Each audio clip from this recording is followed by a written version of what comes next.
નમસ્કાર મિત્રો આજની વિડીયોમાં વાત કરીશું દેશ અને દુનિયાના સુપરફાસ્ટ સમાચારની। સૌપ્રથમ વાત કરીએ તો દિલ્હી સહિત ઉત્તર ભારતમાં તીવ્ર ઠંડી। રાજધાની દિલ્હીમાં ગાઢ ધુમ્મસની ચાદર છવાયેલી જોવા મળી છે। હવામાન વિભાગના જણાવ્યા અનુસાર આગામી 2 થી 3 દિવસ સુધી આવી જ સ્થિતિ રહેશે। ગાઢ ધુમ્મસની ચાદર રાજધાની દિલ્હીને આવરી લેશે। તાપમાનમાં ઘટાડો થશે। આ કડકડતી ઠંડીથી રાહત મેળવવા માટે લોકો નાઇટ શેલ્ટરનો સહારો લેતા જોવા મળી રહ્યા છે।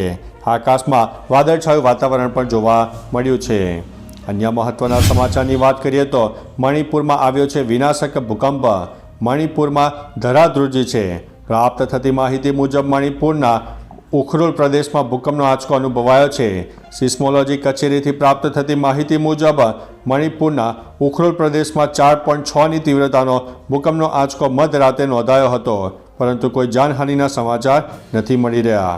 અન્ય મહત્વના સમાચારની વાત કરીએ તો ગુજરાત પર મંડરાતો કોરોનાનો ખતરો। દેશભરમાં કોરોનાના કેસમાં ધરખમ વધારો થઈ રહ્યો છે, ત્યારે ગુજરાતમાં પણ છેલ્લા 24 કલાકમાં કોરોનાના નવા 12 કેસ નોંધાયા છે। નવા કેસ નોંધાતા એક્ટિવ કેસની સંખ્યા 48 પર પહોંચી છે। તેમજ છેલ્લા 24 કલાકમાં 8 દર્દીઓ રિકવર થયા છે।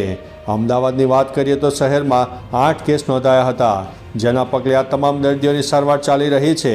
હાલમાં ફેલાતા ચેપમાં ઓમિક્રોન JN1નું નવા પેટા વેરિયન્ટ પણ જોવા મળી રહ્યું છે।